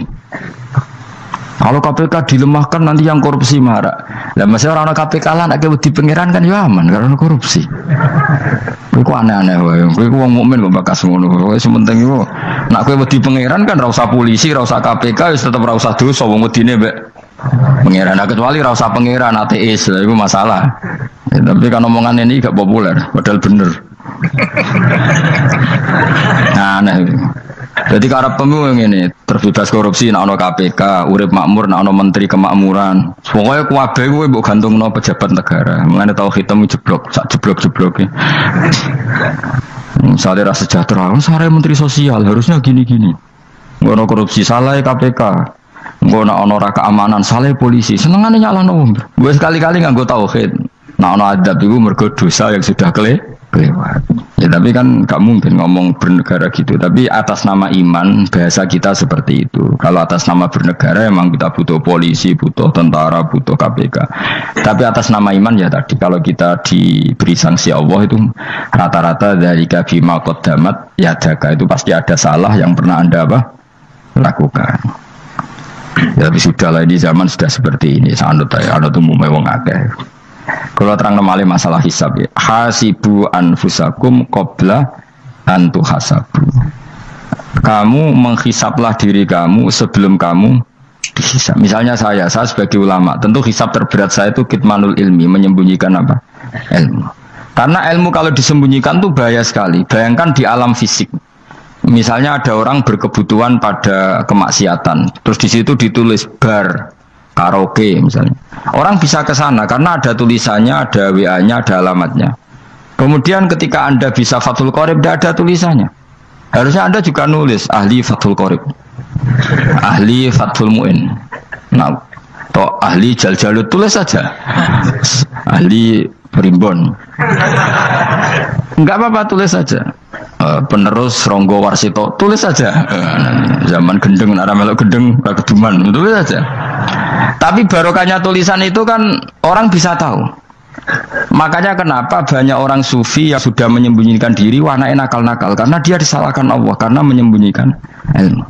Saya itu orang yang senang tertutup, kecuali masalah ilmu. Saya mau mengajar terbuka seperti ini. Karena tadi, awal dari dikenalinya kemakrufan adalah dimaklumatkan. Awal dari dikenalinya keburukan juga karena dimaklumatkan. Betapa celakanya kalau kemungkaran dimaklumatkan sementara kebenaran tidak dimaklumatkan. Makanya Mbah Mun itu sampai berfatwa, Mbah Mun guru saya itu. Nah, ono masjid ra ono menawarane Mbah Mun duka. Masjid kok ora ono menarane, wajib ono. Dulu saya iskal, kenapa menara jadi wajib? Tapi setelah saya tambah angan-angan, secara fikih jelas tidak wajib. Tapi coba bayangkan, misalnya ada bar, lampunya tinggi, orang dari jauh tahu itu bar, sehingga kalau mau maksiat misalnya ingin ke sana. Sekarang misalnya masjid gak ada menara nih, ada orang ingin sholat, ono masjid tahu orang. Tapi baru kayak ada menaranya kan, tahu. Intinya semua kebaikan itu harus dimanarohkan. Makanya manaroh itu dari kata nur, dimenarakan, dari kata nur, dari kata dicahayakan, dimaklumatkan. Sehingga mulai dulu lama itu meskipun humul itu menyembunyikan diri. Tapi kalau masalah ilmu mereka membuka diri. Nah, coba kalau misalnya ngaji seperti saya ini, saya tidak terang-terangan jadi orang alim. Sebetulnya nggak baik. Kalau kamu ujub, sombong, aku orang alim itu tidak baik. Tapi kalau kita kan tidak karena ujub tadi, harus memaklumatkan. Coba berapa bapak-bapak yang tertolong nyari bidan ketika istrinya hamil, gara-gara tulisan karena yang nolong itu bidan, ya kan, dokter gigi, atau kalau nggak dokter yo ahli gigi. Ahli gigi itu yang dipasang tanpa medis itu. Nggak kamu menjadi tahu karena apa coba? Tulisan kan. Tapi kenapa kebaikan tidak seperti itu? Harusnya sampean itu tulis saja, misalnya sampean nggak alim saja, maklar orang alim. Siap menyalurkan ke tempat-tempat orang alim. Coba TKI tenaga kerja itu, mereka tahu Korea, Hongkong karena bisa penyalur tenaga kerja. Tulis saja rumah kamu penyalur ke orang alim. Nanti antar ke beduan. Kalau ada orang tanya, maksudnya gimana? Kalau butuh orang alim tak antarkan. Oh itu sudah, itu kalau se Indonesia, itu luar biasa. Jadi yang ngajinya dulu Fathul Qorib sampai bab sholat bisa saja ahli Fathul Qorib sampai bab sholat. Tulis saja dalam kurung pemahaman pas-pasan. Enggak apa-apa. Lo coba dokter itu kan fair. Kalau ilmunya pas-pasan tulis dokter umum. Kalau dia merasa pinter dokter spesialis. Dan itu menjadi orang tahu. Tulis saya kan ahli saraf. Nah, lo buatan guyon itu betul. Makanya saya ini termasuk orang yang menyembunyikan diri. Tapi kalau bab ilmu ndak. Sehingga nyun sewu saya ada sombong banyak gus-gus alim yang ngaji saya Jamul Jame, ngaji Mahali. Padahal itu kitab tersulit di pondok. Tapi gara-gara saya sering cerita, saya pernah ngaji Jamul Jame sama Mbah Mun. Saya pernah mentakriri kitab ini. Hanya banyak yang ngaji saya. Kalau tanpa itu kan mereka tidak tahu. Ya sama nggak apa-apa kalau menyaingi saya. Tulis saja di rumah kamu ahli Jamul Jame. Barang diparani ahli apa? Ahli jilid. Maksudnya kalau kitab kamu rusak bawa sini. Ya enggak apa-apa. Nah, sehingga syarat utama jadi nabi itu sebetulnya memaklumatkan din kiri. Ya saya ulang lagi. Pertama nabi jadi nabi syaratnya apa? Memaklumatkan. Sehingga pertama beliau jadi nabi naik gunung Sofa, kemudian ya maksara Quraisyin halumu ilayya, wahai orang Quraisy kesini. Terus Nabi mulai manggil satu-satu, ya Bani Abdi Amanaf kesini, ya Bani Fihir kesini. Terus saya ini adalah An-Nadhirul Mubin. Saya sekarang diangkat jadi Nabi. Terus Abu Lahab marah-marah, tabbannaka ya Muhammad alihada jama'tana. Muhammad kamu itu orang sial, kita enak-enakan tidur gara-gara kamu manggil kita datang. Ternyata hanya untuk urusan seperti ini. Makanya terus ada tabat yada abi labi watab. Tapi yang iman kemudian tanya, Muhammad kalau kamu setelah jadi Nabi misinya apa? Saya diutus Allah untuk kamu menyembah Allah, tidak boleh menyekutukan Allah. Dan Allah memerintahkan kamu afaf. Afaf itu meninggalkan zina, meninggalkan maling, gini-gini. Coba kalau Nabi tidak memaklumatkan diri, jadi Nabi sekelunak-kelunus, ketemu wong monggo nggih. Ada temu dia nggih. Sengerti nak Nabi ku sapa sih? Sehingga orang-orang yang humul, yang menyembunyikan diri itu di bab ulama masalah besar itu. Karena ciri utama dosa adalah kitmanul ilm. Makanya Nabi sidik amanat tabligh fatona. Tabligh itu lawan katanya apa? Kitman. Makanya saya ngaji di mana-mana. Saya di Jakarta ngaji, di sini ngaji, di Pasuruan ngaji. Harus dimaklumatkan ilmu. Dan kalau ada orang tanya ya tak jawab. Saya itu kitab yang paling aneh di pesantren, misalnya yang mulai aneh lah, kayak Jamul Jame. Saya sampai sekarang masih ngajar Jamul Jame. Kitab yang aneh. Macane lagi roh judulnya pusing. Jamul Jawame, kumpulane pira-pira kumpulan. Jadi ilmu apa ae ana ning kono. Sing gak ana ilmu dukun, mboten enten. Ilmu carane bodoni ora ana. Ning kono mau carane mlebu swarga tok. Mana potensi kula mlebu swarga itu tinggi sekali. Cara sing model piye duwe. Dadi Jadi cara sing model piye duwe. Jadi cukup banyak napa? Cara. Sampai nanti cara sitok orang mesti kalau nu gak ada cara kata. Jadi nak di cara iki mentok, ganti cara iki mentok. Ya terakhir paling gampang itu cara nganggo fadhole pangeran. Iku kena mbok tiru. Pokoke mbok swarga nganggo fadhole pangeran. Masalah utama kita sebetulnya itu. Makanya saya tidak pati cocok sama orang sufi itu. Kebenaran itu harus dimaklumatkan. Sementara orang sufi itu ingin menyembunyikan diri. Itu kalau untuk yang alim itu tidak bagus. Wong kita saja tahu itu dokter atau bidan karena tulisan. Ini bidan, ini dokter. Dan mereka jujur, dokter umum, dokter spesialis. Loh, coba misalnya di kota, kamu tulis saja penyalur kebaikan. Orang yang ingin mondok, pondok pilihannya ada, Sarang ada, Peloso, Lirboyo. Kalau saya ke sana gimana? Saya kenal Gusnya. Tak anter. Wan keren, juga ada penyalur. Kalau orang bisa tersalurkan ke Korea, ke Korut, ke Jepang karena tulisan, kenapa tidak banyak orang tersalur kebaikan karena tulisan? Orang mau kelunak orang jelas. Meskipun nanti ditawari orang, mesti duduk sih ahli takrib, mesti wong guyu, ahli fathul qorib. Sampai bab sholat. Tulis saja jujur, maaf tapi hanya sampai bab sholat. Tulis saja, ada maafnya bareng, maaf tapi sampai bab sholat. Enggak apa-apa. Paling untuk wong sowan. Larian mau doa jenengan 2 tahun. Tapi ini bodohnya mau 3 bulan. Mulai ngaji ini untuk bab sholat. Enggak apa-apa. Loh, itu dulu memang begitu. Rasulullah zaman Sugeng itu kalau ngajari santrinya itu balighu anni walau ayah, maklumatkan ke kampung kamu meskipun satu ayat. Banyak sahabat kalau ditanya ya tidak bisa karena ngajinya tidak hatam. Tapi ya terus gak bohong, kok tak soal Abu Bakar, tak soal Umar, ditanyakan yang lebih pintar. Saking tidak pahamnya sahabat itu lucu ketika ada ayat wa kulu wasrabu hatta yatabayyana lakumul khaytul abyadu minal khaytil aswad. Itu kalau mau tidur ya benar-benar bawa benang putih sama benang hitam, ditulis dipasang di pintunya. Jadi kalau makan diinceng lagi, kok masih belum kelihatan, wah masih boleh makan.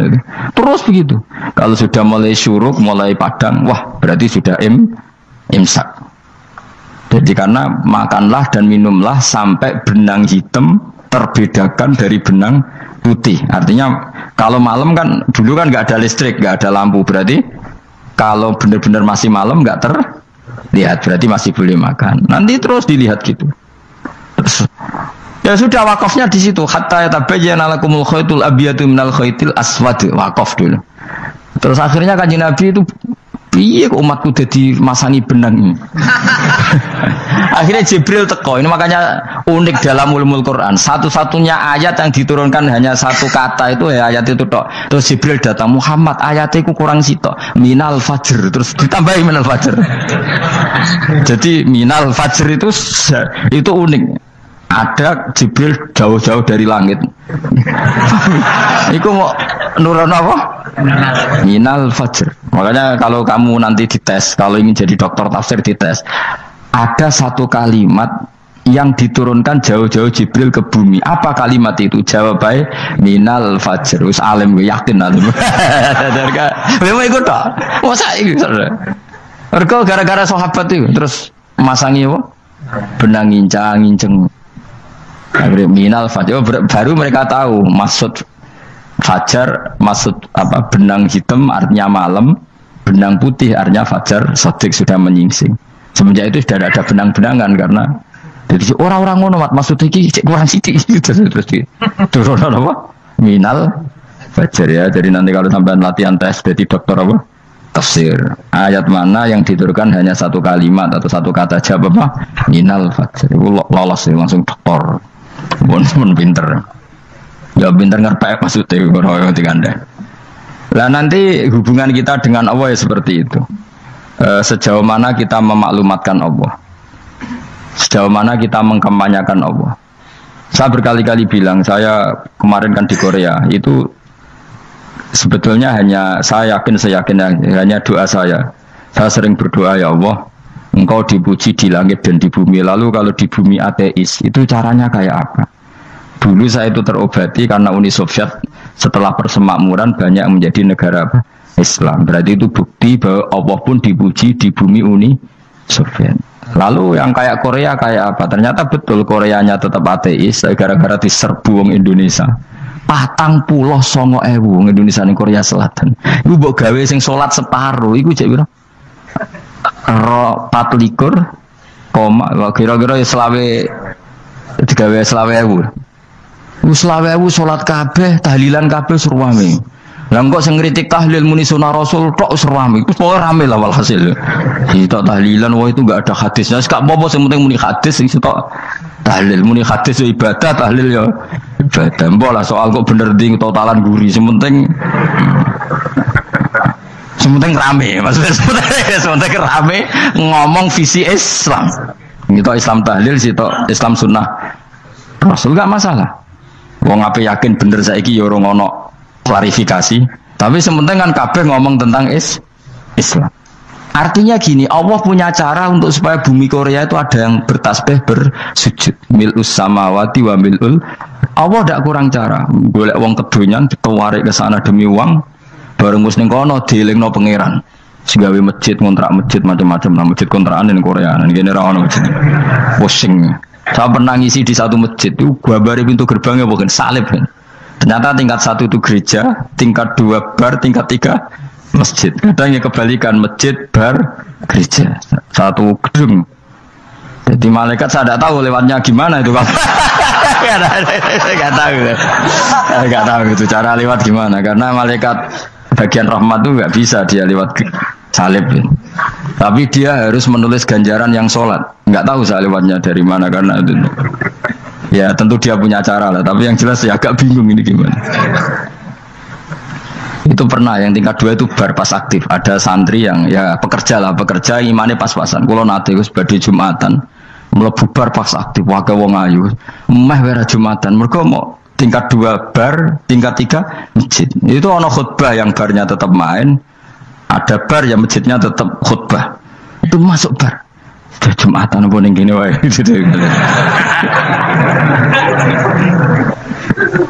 Akhirnya ya di situ beberapa menit terus ada komat Jumatan. Dosa ta Gus ini. Ya aku muni. Ya sebelum Jumatan kok apik. Wong sing dilakoni kok takok dosa ta Gus. Oh raimu kadung lakoni kok takok. Artinya gini, Allah punya cara untuk menyebarkan Islam di Korea. Sama seperti Allah punya cara untuk menyebarkan Islam apa di Indonesia. Dulu orang Gujarat, Punjab, ya sejarah ini menurut saya ya tetap sebagiannya benar. Meskipun tidak seluruhnya benarnya sejarah Islam masuk Indonesia rata-rata orang kan menulis pedagang Gujarat, India ke Indonesia dagang karena mereka mukmin akhirnya juga menyebarkan apa? Islam. Itu jelas nyata. Meskipun tidak semuanya seperti itu karena ada yang dibawa Yusuf Baros itu yang muridnya Sayyidina Ali. Terus juga ada yang dibawa beberapa habaib dari Yaman langsung ke Indonesia kayak yang di daerah Tuban itu kan langsung Habib-habib dari Samarkand langsung ke mana? Tuban. Makanya saya bilang sejarah itu semuanya benar karena memang variasi masuknya Islam di Indonesia itu banyak. Jadi itu enggak masalah. Sampai niru sing kedunyan mawon sing luwih gampang napa? Lho enggak, kayak Jakarta itu kan kota kayak gitu, baru kayak wong kedunyan orang ke Jakarta semua. Gara-gara tahu mondok pedutan tadi ahli Fathul Qorib tadi yang sampai bab sholat terus bikin masjid. Iku coba takoki faraid terang ora iso kan. Pemene takoki muamalah terang ora iso, tapi nak trimo carane salat sing batal apa ngentut roh. Ilmune roh nak nganti bab iku jek roh. Sing batal salat apa jek roh ngentut nyekel wong wedok jek roh. Tapi mbok aja takoki sing detail apa? Cara mengenali kiblat dengan hisab yauma rasdil kiblat wis ora iso. Atok nganggo komputer itu lho. Nganggo jam nganggo kompas.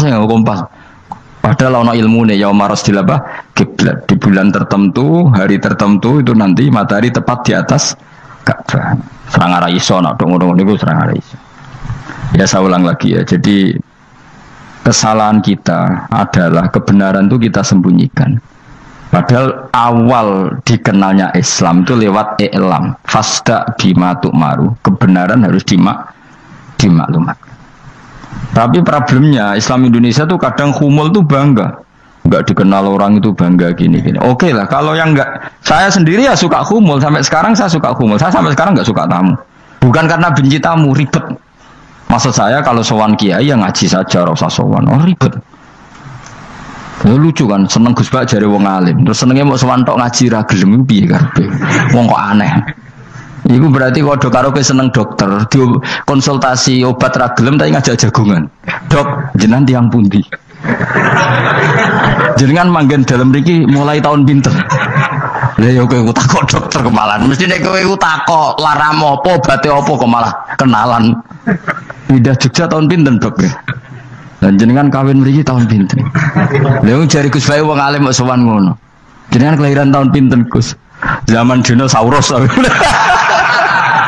Wong alim kok takoki lahire ku piye karepe?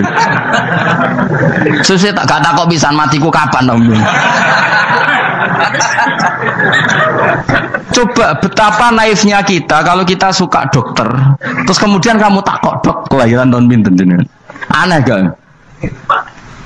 Nak kowe seneng dokter mergo mau konsultasi berobat ya ngomong saja apa yang kamu butuhkan. Aku seneng wong alim yo ngaji titik. Nah, kowe misalnya seneng artis, ndelok konser artisnya takok kelahiran tahun piro. Gak penting artis ayu mbok delok seneng wis sudah gitu aja. Wong alim yo ngono ngaji seneng.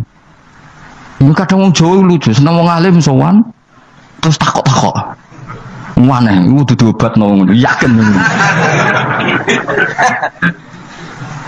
Maksudnya bu sing profesional, maksudnya sing rontok bener sidik lah, jadi wong aja bener nemen-nemen gak mungkin wis pokoknya bener sidik-sidik. Makanya kemarin ngaji apa Nasoihul Ibad kan gitu. Mujalah satu ulama artinya apa? Fi majlisil ilm ketika ngaji. Ora kok mujalah satu ulama utawa sowan matekno wong ngene tuh. Kula termasuk kiai yang kampanye ini. Kula termasuk kiai terkenal tapi sing tamu kula rapati kathah. Kuwi jaga masyaallah tenan wis. Semoga-moga dorok tobat sidik-sidik maksudnya. Maksudnya ya sudah lah. Ya tadi hubungan wong alim ya sudah ngaji. Kalau hubungan sama dokter ya tanya konsultasi apa? Medis. Kan lebih enak. Hubungan mbek dukun wis takok wis mbah niki menyangking pundi. Kok jenengan dermemel nglafat nopo sing kalimate sing jelas kena apa nak dermemel mandi nak jelas kok ora mandi ku piye. Takono. Aku ya guru pun mbek dukun. Wong kalimate ra jelas kok mandi. Nak jelas gak mandi. Kalau nak jelas kita bodoh ini. Ayo gumun mantra itu. Mesti kak. Wah rungokno tenanan kalimatnya terus jelas. Dukun-dukun dulu. Kok mandi? Nak jelas malah. Mandinya tenan bora ya raro. Ya saya ulang lagi ya. Jadi sebab itu di Quran sering ada kata i'lamu, kenalilah, ketahuilah. Jadi awal dari agama ini adalah harus tahu. Maka menyangkut harus tahu ini lalu Allah bikin media. Media itu apa saja. Tapi lalu kita bisa berdebat tentang media. Itu yang kita tidak tahu nanti hisabnya di depan Allah Subhanahu wa taala. Saya sampai sekarang itu nggak tahu, nggak pernah bilang halal, nggak pernah bilang haram. Misalnya gini ya buat ini dengerin ya. Di Korea ini sering teman-teman cerita. Ada beberapa majikan yang baik sama umat Islam, yang bekerja Muslim. Itu kalau dipamiti sholat kan, Pak majikan saya mau sholat. Sholat itu apa? Mereka bilang dengan bahasa analogi di Korea, pokoknya sholat itu sembahyang. Ketika sholat itu ditanya sama orang Korea, loh kamu itu sembahyang kok tidak ada patungnya? Karena pengetahuan mereka yang namanya sembahyang itu ada patungnya.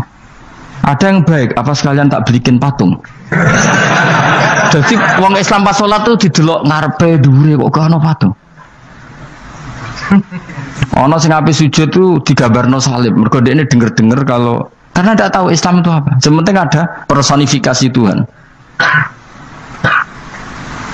Ada lagi ini yang agak ngeri. Ada pegawai Garuda karena dia agak terpelajar waktu sholat dia sholat sama krunya di mall. Itu langsung security mall nelpon polisi. Ini ada ritual teroris. Gitu. Jadi sholat itu dianggap mukadimah sebelum ngebom. Jadi ritual. Pertanyaannya adalah karena mereka tidak pernah ngerti sholat itu kayak apa. Dan kadang-kadang orang ngerti bahwa sholat itu adalah ritual umat Islam itu lewat media. Media itu bisa berita, bisa dokumenter, bisa apa saja. Kita tidak pernah tahu cara Allah mengertikan. Seperti kita tidak pernah tahu madzhab Mu'tazilah, tahunya itu dari kitab-kitab ahli sunnah wal jamaah. Coba kita semua misalnya tahu madzhab yang aneh, Mu'tazilah, Jabariyah, Qadariyah, itu dari kitab mereka apa dari kitab ahli sunnah? Dari kitab ahli sunnah. Maka bisa saja informasi keburukan itu dari orang baik dan informasi kebaikan dari orang buruk. Kita tidak pernah tahu. Karena ini yang bisa ngelola hanya Allah Subhanahu wa taala. Tidak bisa, kita tidak bisa, hanya Allah yang bisa. Maka perdebatan Ahmad bin Hanbal dengan Haris al-Muhasibi itu seperti itu. Misalnya gini, tak kiri contoh. Haris al-Muhasibi itu orang alim alama. Dia ahli sunnah mandat, pokoknya ahli sunnah sekali. Dia mau ngarang kitab tentang dia menentang Mu'tazilah, menentang Qadariyah, menentang Syiah. Terus setelah mau ngarang kitab, ditanya sama Imam Ahmad, ya Haris, kalau kamu ngeritik Mu'tazilah, awalnya gimana caranya kalau ngarang kitab? Ya saya cerita pendapat mereka dulu, lalu saya saya tentang. Imam Ahmad guyu-guyu. Bukankah setelah kamu cerita mazhab mereka plus argumentasi mereka, jangan-jangan pembacanya sudah tertarik. Pas kamu nentang, kamu sudah dianggap gawe-gawe. Karena kadung tertarik. Saya tak contoh wae, misalnya gini, kowe sekarang rasa baru dadi wong soleh biasa wae. Aku ono gambar wong wedok montok tak tulis, hindari ini. Kira-kira dia mau hindari apa gambare? Enggak jawab ya, kira-kira lho. Sing mbok nikmati kata hindari apa? Sing mbok eling-eling kalimat hindari apa gambare? Kira-kira. Padahal tulisannya apa? Hindari bahaya ini.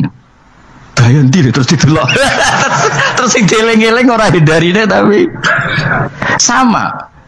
pendapat Mu'tazilah itu ada yang menarik. Misalnya gini, menurut Mu'tazilah, seseorang masuk neraka ya karena amalnya, masuk surga ya karena amalnya. Apa artinya kalau masuk surga karena fadli Allah? Lalu gunanya amal apa? Mungkin pembaca kan tuh, wah ini proporsional ini. Berarti ahli sunnah dari bus warga mereka fadli pangeran kok enak. Lalu gunanya amal apa? Padahal dia tahu pendapat Mu'tazilah itu dari kitab itu, kitabnya orang ahli sunnah. Gak pernah tahu kita. Ya saya ulang lagi, itu kan ibarat kayak KUHP. Kamu baca KUHP draft, terus kamu cocok. Kamu mesti nyalahkan yang demo. Atau baca buku selebaran orang demo, kan terserah kamu. Kamu kan punya akal, kan tetap milih. Tetap milih. Problemnya kata Imam Ahmad itu, ketika kamu menceritakan pendapat Mu'tazilah, bisa-bisa orang itu kadung tertarik. Ketika mulai kamu tentang, orang itu gak tertarik sama penentangan kamu. Berarti kamu ikut menyebarkan Mu'tazilah. Sama seperti tadi, gambar perempuan yang agak jorok tadi, sebetulnya tak tulisi kata hindari. Padahal Ruhin gak tahu, eling wong wedok gara-gara tak kei gambar hindari bahaya ini malah jadi eling, orang eling tulisan eling. Nah hakikat saya ini penyebar kata hindari apa penyebar gambar itu? Coba. Lalu status saya ini pengedar gambar itu apa pengedar kata hindari? Lah iya yang mengedarkan kata hindari tapi yang mengedarkan. Nah sama sekarang pertanyaannya, kalau kamu ngarang kitab anti Mu'tazilah itu sebenarnya pengedar mazhab Mu'tazilah apa penentang? Ya pengedar juga karena umat tahu dari kitab kamu. Dong toh ya? Nah ya mulane udah di perdebatan kok kaya iya kaya ora. Juga tuh gale gini misalnya, kamu jangan milih presiden yang dari militer, itu pasti keras, tegas, terus kaku. Ternyata pembaca itu wataknya militer. Lu cari yang begini, pusing kan kamu. Agak suka presiden sipil, gak tegas. Padahal kamu nulis itu untuk menggiring orang milih presiden. Jangan milih yang militer, pasti tegas, gak demokratis, gak nerima pendapat. Ternyata pembacanya suka saya punya pemimpin yang tegas. Habis kamu kan. Yang tahu hati orang itu siapa? Makanya ketika kitab ahli sunnah dipenuhi dengan cerita-cerita madzhab Mu'tazilah, itu sebetulnya kamu itu pengedar apa penentang? Itu pertanyaan Ahmad bin. Akhirnya Imam Haris Al-Muhasibi bilang gini, enggak maksud jenengan itu ngelarang apa dukung. Pokoknya aku mangkel. Dari Imam Haris, yo aku pokoknya ngomong ngono ae pokoknya. Terus akhirnya Imam yes, nah ngoten kita arahe jenengan mboten sedo ngarang. Makanya Haris Al-Muhasibi akhirnya enggak mengarang kitab itu. Dia sebenarnya pernah rencana Kitabul Firaq fil Islam. Dia mau ngarang kitab kelompok-kelompok dalam Islam. Ya, coba mau apa coba?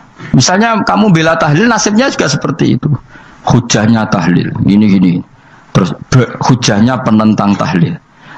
Yang bisa mengendalikan pikiran pembaca siapa? Ternyata dia tertarik sama pikiran penentang. Lucunya yang menceritakan kamu, pengagum tahlil. Kan tidak pernah tahu. Mana nak dari ceritanya Mbah Mun itu lucu.